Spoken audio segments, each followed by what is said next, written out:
What's going on, everybody? Thank you so much for checking us out. This is episode 100 of Falcons Daily. I am CG Craig Green, your host, and thank you so much for checking us out here today. Again, over 1,000 subscribers, and today, episode 100. So, thanks again for all of you tuning in today. Let's not waste any time right now. Let's get right into it, y'all.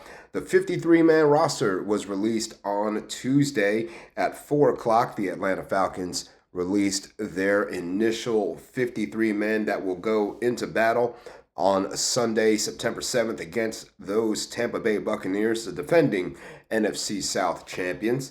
And on that 53-man roster, not a ton of surprises, but my thoughts on the roster was that I thought it was fairly spot on. For me, a couple of, I wouldn't say surprises really, but a couple of players that you could have went either way on.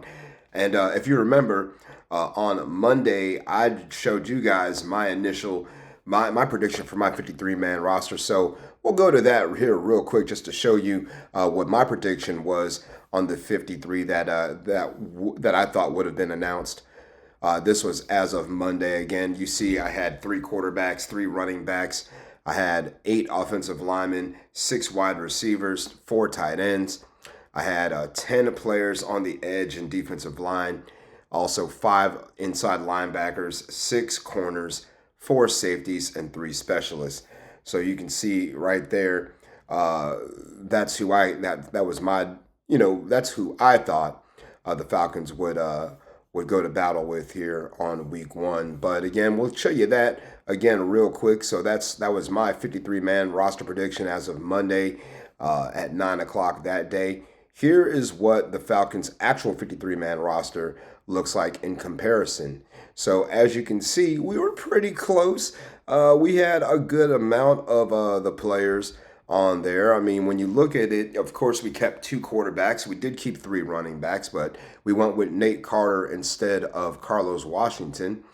We did keep 8 offensive linemen, and the only one of those that I was off on was keeping Kyle Hinton instead of Brandon Parker, and we'll find out about that later on. But the one thing that we did see when it came to the 53-man roster was a couple guys put on IR as well.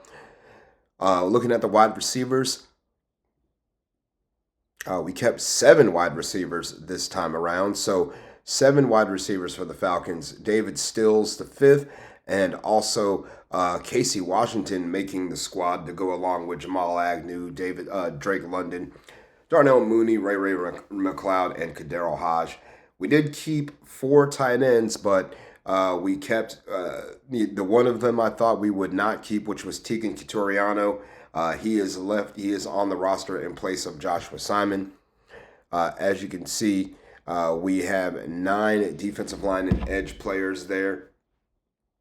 We can see Kentavious Street did not make the team, so he will be making his way, to the free agent pool.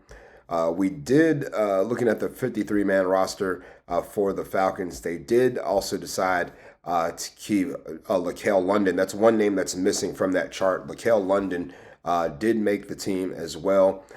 So again, can't forget about him. But the linebackers, inside linebackers, we hit that one spot on.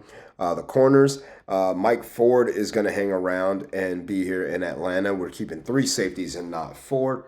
And then, of course, the specialist, that was right on cue. So, again, in my opinion, really, not a ton of surprises when it comes to this 53-man roster for the Falcons. Just a couple here and there, but I think those were the players who stood out the best when it came to the 53 that we wanted to go to war with out of the 90 plus that we had in-house. Now, remember, the Falcons will still have to put together a practice squad, so you could see some of the guys that were released put on the practice squad, maybe Joshua Simon, maybe, again, Chris Blair, perhaps Nick Nash. will make the team. Dylan Drummond. Some of these guys look really good in preseason action. So you hate to see them walk and go to other teams without them kind of hanging around in flowery branches, especially since they know the system and or at least are already learning the system. That is. But again, it was going to be some tough decisions for the Falcons coaching staff, and that did prove true in these cuts. A little bit earlier on, we talked about Caleb McGarry and the right tackle position. And with Caleb McGarry in the 53-man roster, he was put on injured reserve, but it was season-ending injured reserve. So we will not see Caleb McGarry at all in 2025. I won't say catastrophic, but a devastating leg injury for not only Caleb McGarry, but for the Falcons as well, and for Caleb McGarry's family, of course. And really, I tell you what, that sucks pretty bad. I mean, that's our blind side for our left-handed quarterback. You can only have Caleb on season-ending IR. You have Storm Norton on short-term IR, designated to return. Again, they're expecting him to be back in about 6 to 8 weeks or so, or out for 6 to 8 weeks, and then he'll have his process he has to go through before he's ready to play.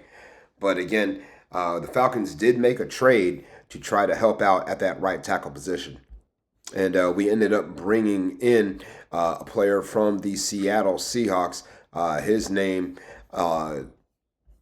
just had it there for a second. Michael Jarrell was traded to the Falcons today from the Seattle Seahawks in exchange for just a 2027 seventh round pick, a conditional pick, matter of fact, for the Falcons.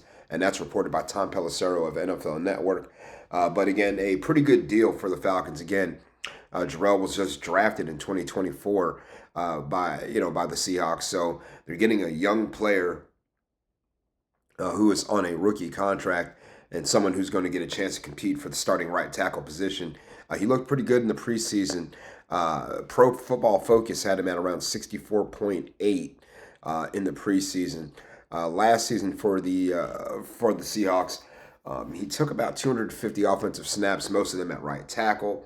So that's his natural position, and if anything, he's going to be right there along with Jack Nelson, Elijah Wilkerson, and that will be the three who will compete to see who gets to protect the blind side of Michael Penix.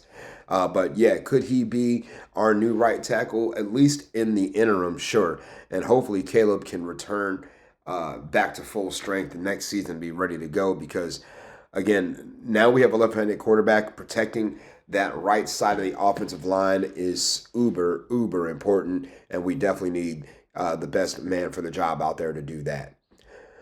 Looking around at free agents and free agency out there, we saw some of the players that were released off of teams, cut, waived, what have you. And which free agents out there right now you think could help the Falcons in a pinch if we needed to? Two of them came to mind for me. First of which was Shy Tuttle from the Carolina Panthers. Shy Tuttle is a defensive lineman, interior defensive line, 6'3", 300 pounds. He is a player who is very familiar with Terry Fontenot. Again, remember, he played for the New Orleans Saints way back when. So he was with the Saints from 2019 through 2022, and then he went to the Panthers and played for them the last couple seasons.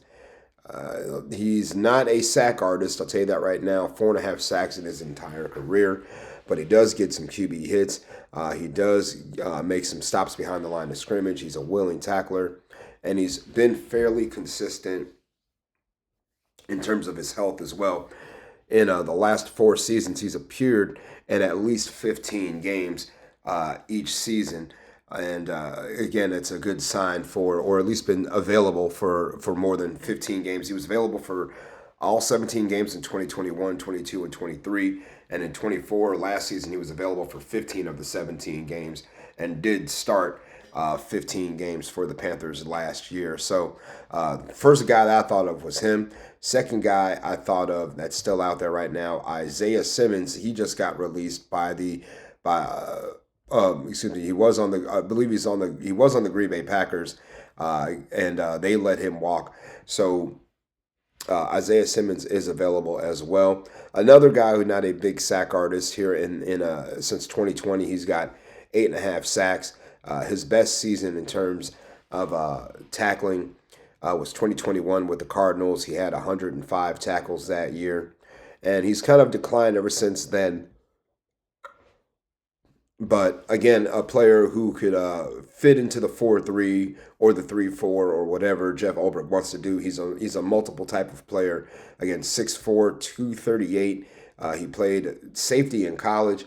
Probably too big to play safety in the NFL. So he was somebody who played that You could play that rover spot, that linebacker slash safety, the hybrid defender. And again, Jeff Ulbrich likes multiple people, guys who are multiple, that is. So why not take a flyer on somebody like an Isaiah Simmons and see what he's about? How about Robert Woods as well?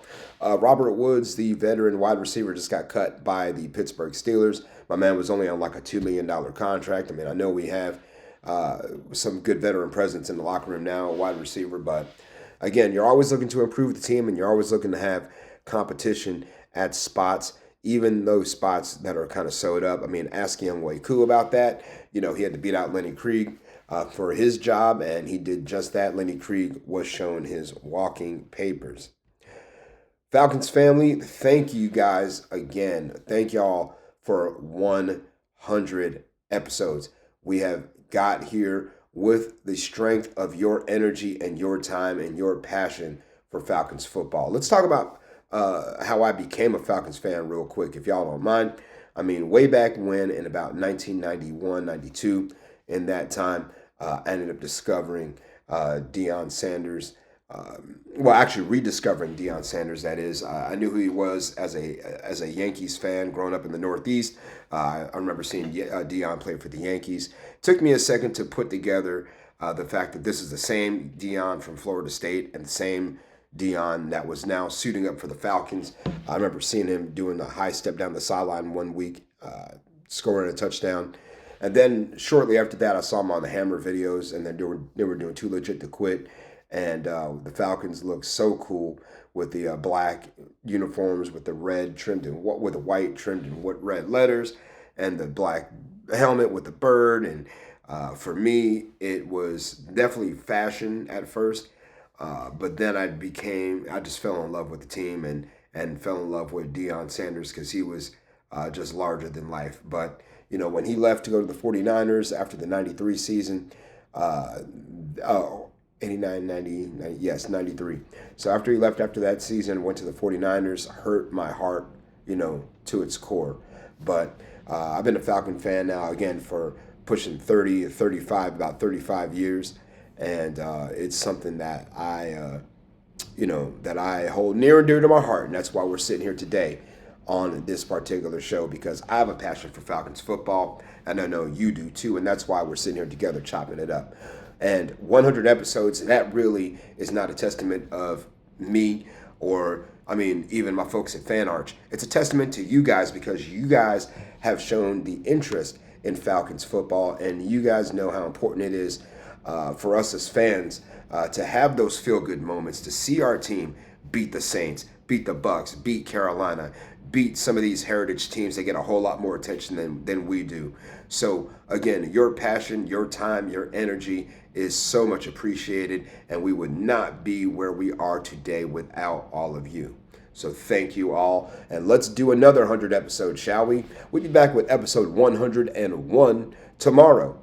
So everybody, if you guys want to give me a follow on social media, you are more than welcome to do so. I'm at Craig G Sports, CRAIG, the letter G in the word sports. Fan Arch code's up here in the top left corner, FANARCHCO. And I was gonna thought about rocking a suit today, but instead I decided to go with some Falcon pajamas here. I got this nice Falcons onesie on, as you can see, and you know what I'm saying? I've had this for a while, and I'm nice and comfortable. So y'all get to check out the outfit I'm rocking today. But Everybody, once again, thank you, gracias, arigato gozaimashita, for all of your time and passion for Atlanta Falcons football. Danke Shane, and all those ways you say thank you all across the world. Shout out to Atlanta Falcons Germany, Atlanta Falcons Australia. Shout out to everybody across the world if you rep the Falcons. From me to you, love y'all, appreciate it, mean it. See you guys tomorrow for episode 101. Sayonara and buenos noches.